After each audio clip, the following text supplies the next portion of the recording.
Donc là, nous sommes dans une phase où on fragilise à nouveau le système, mais avec un degré d'exposition qui est... Alors ça dépend, il y en a qui parlent de 50 fois, il y en a qui parlent de 800 fois plus d'exposition qu'en 2008. Alors rassurez-vous, c'est vous qui allez payer.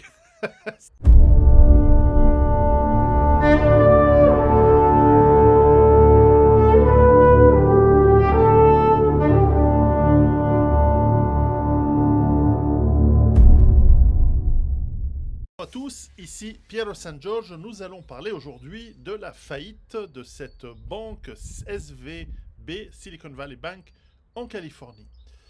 Et pourquoi? Ça laisse présupposer que nous rentrons dans une période de risque accentué de faillite bancaire à la chaîne.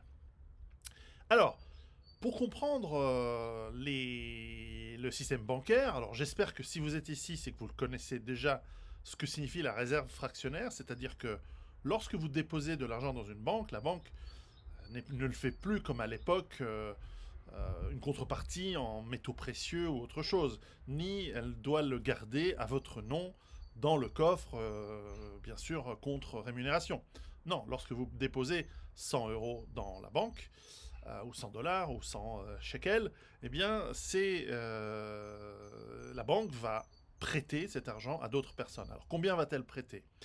Comme elle se dit que la plupart des gens ne vont pas venir tous ensemble, et d'ailleurs c'est légalisé, hein, ce n'est pas juste la banque qui décide, c'est la loi qui permet aux banques de prêter cet argent jusqu'à concurrence de, par exemple, 80, ou 90, ou 85 dans certains pays, comme je crois les États-Unis, en tout cas 80, il me semble être encore la loi en Suisse, eh bien, si vous déposez 100 et que la banque peut prêter 80, la personne à qui elle prête ces 80 pour acheter une maison, pour acheter quelque chose, eh bien cette personne va ensuite reposer quelque part ces 80 dans une autre banque, qui elle-même applique le même ratio, et donc elle va prêter sur ces 80, donc 80% de 80, ça fait 60, non, ah la vache, en faisant moins, donc ça fait 10%, ça fait 8 fois 8, 64, donc 64, 80 moins 64, oui, non, 64, elle va prêter 64, j'avais juste du premier coup, et ainsi de suite. Moralité, l'ensemble des banques dans une région donnée, ça peut être la Suisse, ça peut être les États-Unis, ça peut être le monde, va prêter beaucoup plus d'argent. Si c'est 80, la réserve fractionnaire s'avère x5, va prêter ce montant à l'ensemble de la population, et donc elle va créer finalement de la monnaie par la dette, par la création monétaire. Ça, normalement, nous le savons, et nous savons que c'est dangereux, puisque le risque, c'est que tout le monde, en cas de crise aiguë, en cas de panique, se rue à la banque et disent chaque personne va enlever. Alors, le premier qui a déposé son argent veut sortir 100, simultanément, celui qui a déposé 80 veut retirer 80, celui qui a emprunté 64 veut emprunter 64, mais rien qu'avec ça, vous dépassez les 100 que la banque est censée avoir dans ses coffres. Alors quand tout va bien, c'est génial pour la banque, puisqu'elle va gagner des taux d'intérêt, elle va gagner de la rémunération, et elle va en payer un peu moins pour le dépôt. Donc ça, c'est dans l'ancien monde, où on était rémunéré pour poser son argent à la banque, et où la banque était rémunérée pour vous prêter cet argent.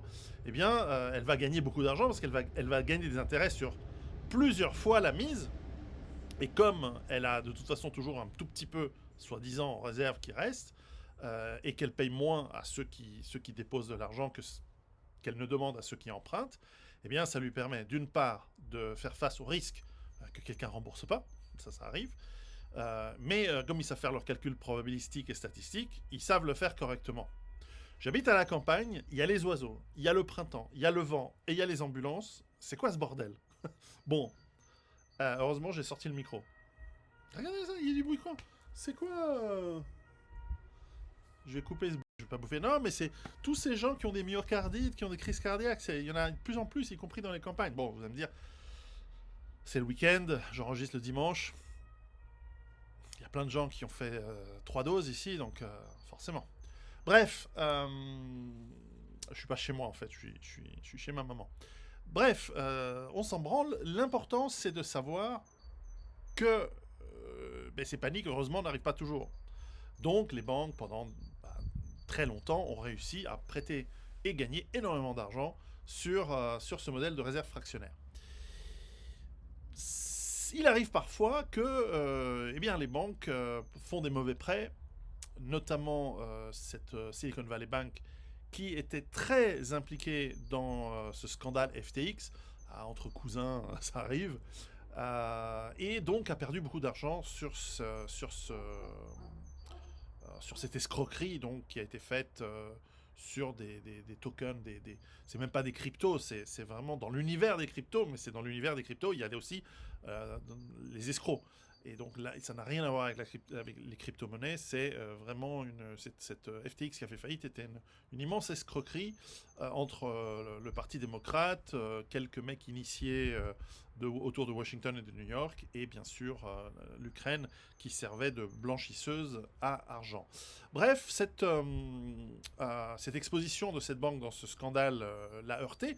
D'ailleurs, ce qui est très rigolo, c'est de voir donc cette banque a déclaré faillite vendredi dernier. Et ce qui est intéressant, c'est de voir que les jours qui précèdent, les 3 semaines qui précèdent, on voit que tous les directeurs et cadres supérieurs de cette banque ont dégagé en masse leurs actions. Totalement illégal, mais de toute façon, personne va en tôle pour ce genre de truc. Entre copains aux États-Unis, on se protège. Donc, bref. Mais en tout cas, c'était un symptôme quand on voit tous les cadres d'une entreprise et qui plus est une banque virer leur compte, c'est quand même, ça sent mauvais. Et l'autre chose, c'est une banque qui était très utilisée par les startups, les patrons des startups en Californie, particulièrement autour de San Francisco, et où ben voilà, la bourse a beaucoup baissé ces dernières années, notamment dans la technologie, et on peut imaginer que les garanties de ces gens, ou peut-être leurs achats à découvert et avec un levier, c'est-à-dire qu'ils empruntent à la banque de l'argent pour jouer en bourse, sauf que si tes actions Tesla sur lesquelles tu as parié et avec de l'argent emprunté s'effondrent, ou Facebook ou autre, eh bien, tu te fais rincer. Et à la fin, s'il reste une perte nette, c'est la banque qui la prend. Et troisièmement, eh bien, cette banque, forcément, a aussi des participations, parce que toutes ces banques ont des participations croisées les unes avec les autres. Et donc, on ne sait pas encore ce qui va se passer lundi, donc au moment où cette vidéo va être publiée, par rapport aux banques qui sont exposées à cette faillite. Vous noterez que les faillites bancaires sont généralement le vendredi. Ça laisse le temps de nettoyer, de magouiller les comptes pendant le week-end, de manière à ce que lundi, on dise non, mais il n'y avait pas de... La Deutsche Bank, la Société Générale, n'avait aucune exposition. Regardez, on a nettoyé, parce que les banques centrales sont passées par là, elles ont repris les dettes dégueulasses, elles ont nettoyé tout ça. Alors, on parlait de risque de bank run, c'est-à-dire de tout le monde qui se rue dans la banque récupérer les sous à un moment ou un autre. Alors évidemment, ce risque existe, ce risque, parce qu'encore une fois, les gens sont rentrés de leur boulot vendredi et ils ont appris que leur banque a fait faillite. Ils se disent, qu'est-ce que ça veut dire ? Alors vous avez vu, il y a eu beaucoup d'annonces de la part du gouvernement, de la part des agences de réassurance et d'assurance bancaires qui ont dit ne vous en faites pas, nous couvrons jusqu'à 250 000 $ l'argent que vous avez dans cette banque. Donc si vous aviez un compte avec 200 000 $ en cash dans la banque, si vous possédez des titres de propriété, par exemple des actions en bourse, normalement elles sont à votre nom. La banque est la fiduciaire, donc on espère qu'elle les a réellement achetées pour vous, mais normalement c'est le cas et normalement elle les a en votre nom. Mais si vous avez juste du cash, de la liquidité, si la banque fait faillite, ciao belle, c'est fini. En revanche, il y a ces assurances qui disent non, mais nous, on est l'État, on est la Californie, par exemple, ou on est l'État fédéral, on va vous garantir 250 000. Ce qu'ils ne disent pas, c'est généralement 250 000 jusqu'à la hauteur d'un certain fonds qui a été préparé pour ce genre d'éventualité. Et ce fonds, il peut être de plusieurs milliards, dizaines de milliards, centaines de milliards, ça dépend des pays. Et que, en fait, si le total du cash qui est perdu par la faillite bancaire est inférieur à ce fonds, oui, ils peuvent payer 250 000 par compte. Donc ça veut dire que si vous aviez 200 000, normalement, vous allez être... on va vous restituer cet argent depuis ce fonds. Si vous aviez 300 000, bah, vous perdez 50 et on vous rembourse 250. Mais si ça dépasse, si la faillite dépasse ce fonds, Eh bien à ce moment-là, ils vont faire un ratio et ils vont dire, ben voilà, ceux qui ont 200 000, ils vont toucher 100 000, ceux qui ont 400 000, ils vont toucher 200 000, ou même pas, peut-être qu'ils vont faire un 100 000 à tous ceux qui ont 250 000. Bref, ils vont faire leurs calculs et probablement il y a des gens lésés. Le vrai problème, ce sont en fait les participations croisées qui sont opaques et qu'on ne connaît pas.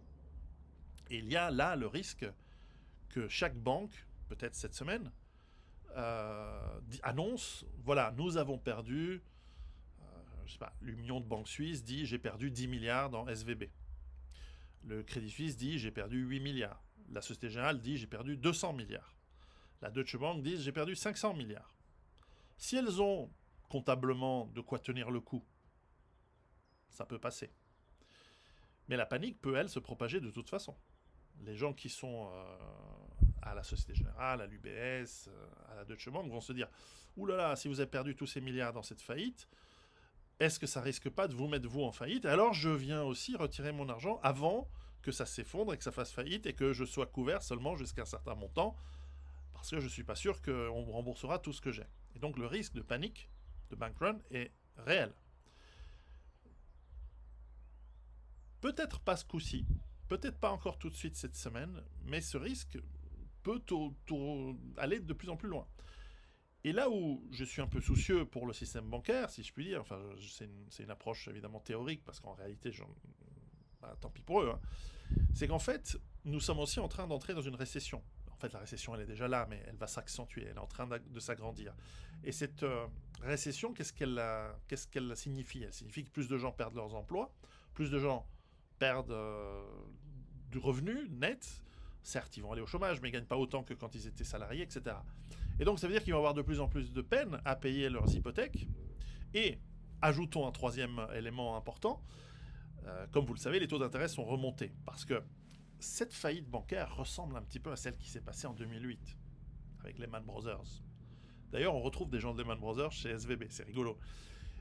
Cette faillite va, à la suite de ces faillites bancaires de 2008, pour reprendre un petit peu l'historique, qu'ont fait les banques centrales ? Elles ont injecté de la liquidité dans le marché et elles ont rendu l'argent bon marché en baissant les taux jusqu'à, dans certains endroits, des taux d'intérêt négatifs. Ce qui veut dire que ça valait la peine d'emprunter, puisqu'on pouvait acheter une maison à un taux pratiquement à zéro. Et en plus, dans certains pays, il n'y a pas de fonds de départ, il n'y a pas de mise de fonds propres, comme on dit en Suisse. En Suisse, tu dois mettre 30, 40, 50 parfois % de la valeur de la maison, toi, en liquide. Donc il faut avoir épargné cet argent avant, il faut l'avoir gagné en tout cas. Eh bien, aux États-Unis, ils disaient à des gens pas très fut-fut, hein, souvent des gens pauvres. Je ne dis pas que les pauvres sont bêtes, mais tous les gens bêtes deviennent pauvres tôt ou tard. Ça, c'est inévitable. Il y a des prédateurs hein, dans le système qui se font un travail d'appauvrir les gens riches et bêtes. Souvent les vieux d'ailleurs. Et donc, cet afflux de liquidités dont on voit les effets aujourd'hui sous forme d'inflation, eh bien, cet afflux de liquidités a permis à des gens de réinvestir, d'acheter des maisons et comptablement jouer sur l'augmentation comptable donc de leur maison pour emprunter encore plus, pour se permettre un niveau de vie plus élevé qu'ils n'auraient pu avec leur salaire, etc. Et d'acheter peut-être une deuxième, une troisième, une quatrième maison et de les louer ou de les revendre, profitant de la montée des prix. Jusqu'au jour où il y a une récession et plus personne n'achète. Et plus personne ne peut acheter des maisons. Alors on sait, le prix des maisons est assez inélastique. Il monte beaucoup plus vite qu'il ne descend, mais néanmoins, il peut très bien descendre lorsque plus personne ne veut ta maison.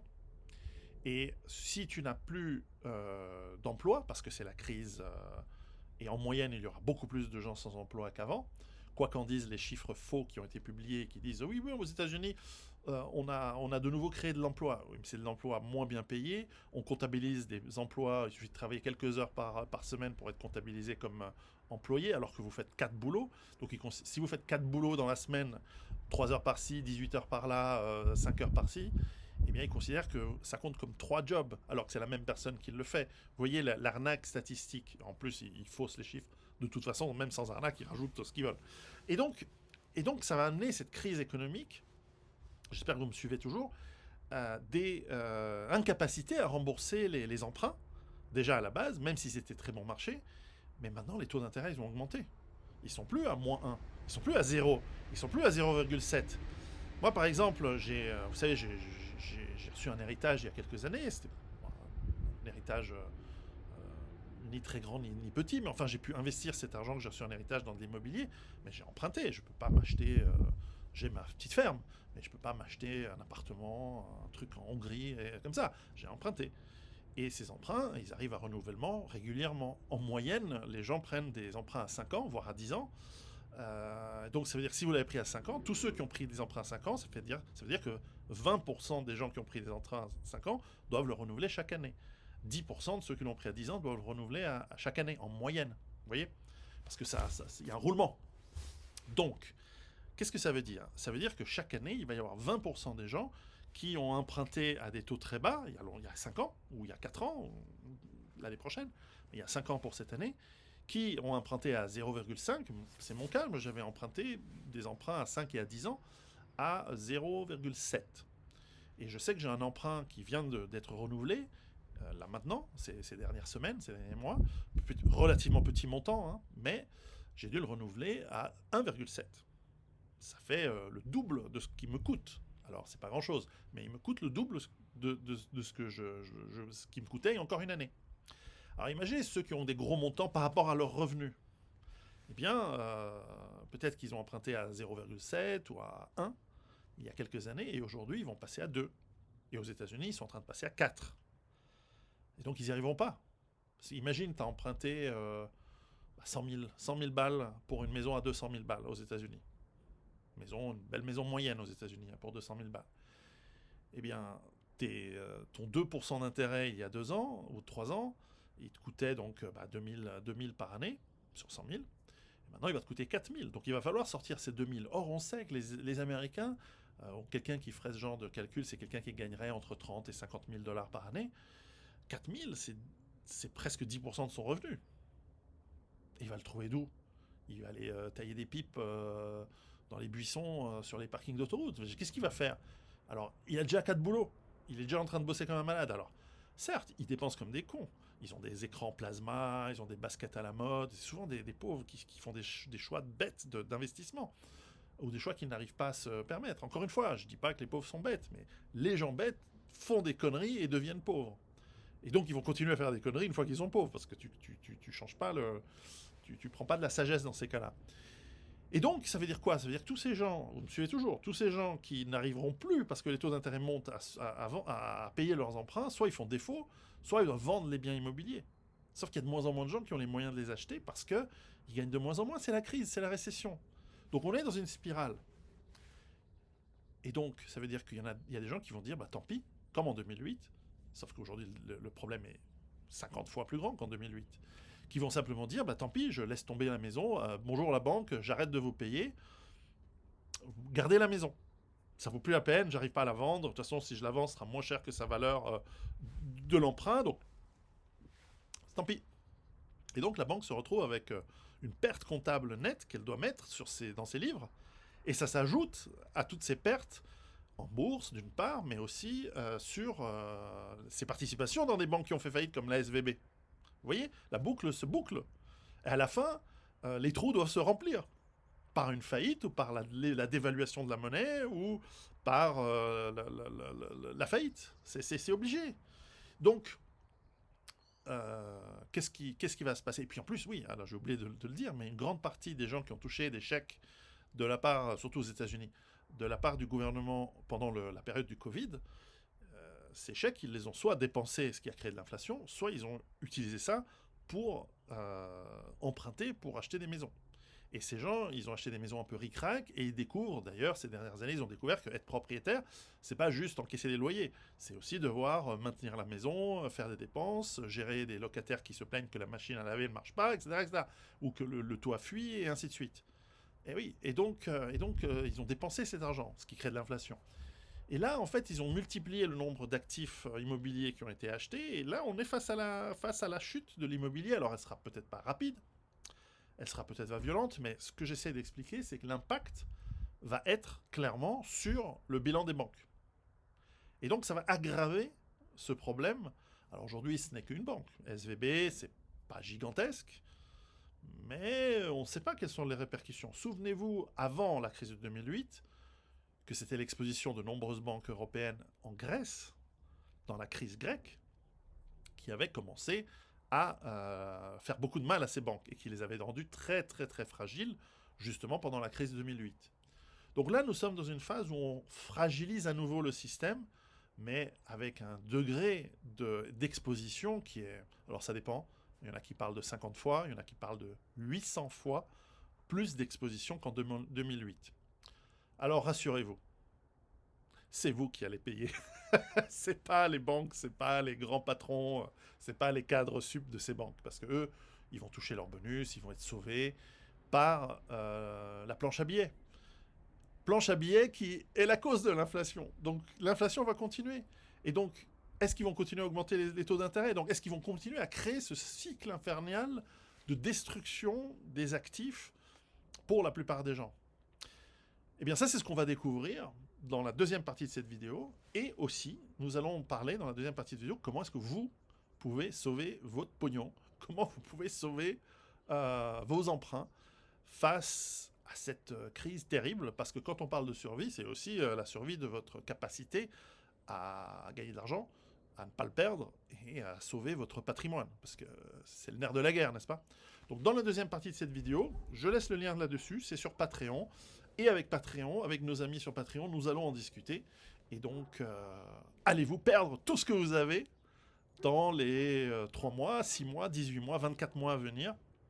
La réponse est probablement oui, mais on va voir comment est-ce qu'on peut mitiger ça et comment on peut le limiter. Donc je vous donne rendez-vous sur Patreon et à très bientôt. Et on fera probablement un live dimanche qui vient sur ce thème et on va pouvoir discuter, avoir ces questions-là. Et bref, à tout à l'heure. À tout de suite même.